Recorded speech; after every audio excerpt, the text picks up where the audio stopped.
मित्रों नमस्कार। वास्तुशास्त्र के भाग 4 में आपका स्वागत है।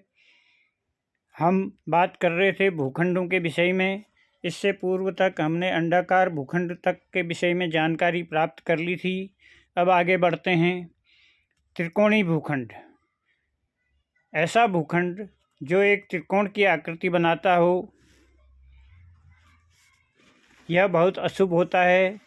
ऐसे भूखंड में भवन बनाने से अग्निकांड, राजदंड, कष्ट, दुख, क्लेश आदि तथा दैवीय आपदा की स्थितियां आती हैं। परंतु ऐसे भूखंड को भी सुधार किया जा सकता है, सुधार कर भवन निर्माण किया जा सकता है, जिसके विषय में आगे चर्चा की जाएगी। अगला भूखंड आता है पलटाकार भूखंड। पलटाकार भूखंड की लंबाई का अनुपात 3 और चौड़ाई का 1 होता है। पलटा जैसे कि हम घर में रखते हैं, जिसकी लंबाई अधिक चौड़ाई से 3 गुना अधिक होती है, इसको पलटाकार भूखंड कहते हैं।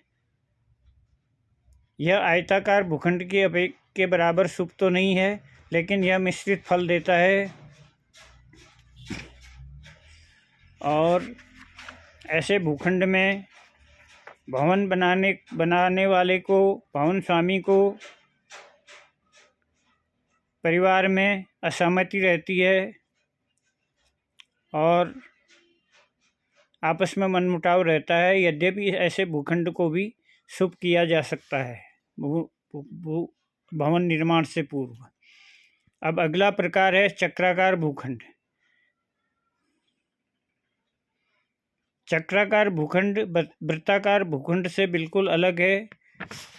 यह चक्र की आकृति का होता है। होता तो वृत्त के समान ही है, लेकिन कोई कोना इसका आगे बड़ा होता है, कोई छोटा होता है। तो चक्राकार भूखंड ये पहिए के आकार का होता है। ऐसे भूखंड में भवन बनाकर रहने से निर्धनता, कष्ट, क्लेश, रोग तथा व्याधियां प्राप्त होती हैं। अगला प्रकार है सूर्पाकार भूखंड। जैसे सूप होता है, हम घर में रखते हैं सूप, अनाज को छानने के लिए, ऐसी आकृति का भूखंड भी अशुभ माना गया है। ऐसे भूखंड में रहने वालों को आमदनी कम, खर्चा अधिक होता है। और ऐसे भूखंड को भवन बनाने से पूर्व सुधार कर इसको आयताकार बनाकर भवन बनाया जा सकता है। अगला प्रकार है भद्रासन भूखंड। भद्रासन भूखंड वर्गाकार होता है। इसकी लंबाई और चौड़ाई एक समान होती है, लेकिन वर्गाकार भूखंड से इसलिए भिन्न माना गया है कि इसका मध्य भाग बिल्कुल समतल होता है। यह भी अत्यंत शुभ भूखंड है। ऐसे भूखंड में भवन निर्माण करने वाले भवन स्वामी को कभी भी आर्थिक परेशानियों का सामना नहीं करना पड़ता। सदैव सुख समृद्धि की छाया बनी रहती है। अगला प्रकार है मित्रों षटकोणीय भूखंड। जिस भूखंड की 6 भुजाएं बनती हो उसे षटकोणीय भूखंड कहा जाता है। यह भूखंड भी शुभ माना गया है। ऐसे भूखंड पर भवन बनाने से धन का लाभ, स्वास्थ्य का लाभ मिलता है और कोई अशुभ प्रभाव नहीं होता है। अगला प्रकार है मित्रों गोमुख भूखंड।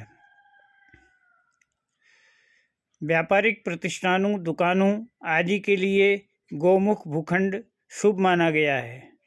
जिसका पिछला भाग चौड़ा हो, की चौड़ाई अधिक हो, अगले भाग की चौड़ाई कम हो, उसे गोमुख भूखंड कहते हैं। यद्यपि आवास के लिए यह सामान्य होता है, लेकिन व्यावसायिक कार्य के लिए यह शुभ माना गया है। अगला प्रकार है मित्रों द्विशक्टाकार भूखंड। द्विशक्टाकार भूखंड उसे कहा जाता है जिसका आकार 2 रथों के समान होता है। इस भूखंड को यह भूखंड अशुभ माना गया है। ऐसे भूखंड में भवन बनाकर रहने से भूस्वामी को रोग, कष्ट और दुख प्राप्त होते हैं। ऐसे भूखंड पर आवास कदापि नहीं बनाना चाहिए और ऐसे भूखंड को सुधार करना भी संभव नहीं है। हालांकि आयताकार बना करके इसमें सुधार किया जा सकता है, क्योंकि इसमें दोनों तरफ आयत की आकृति होती है और बीच का हिस्सा बिल्कुल संकीर्ण और कटा हुआ होता है।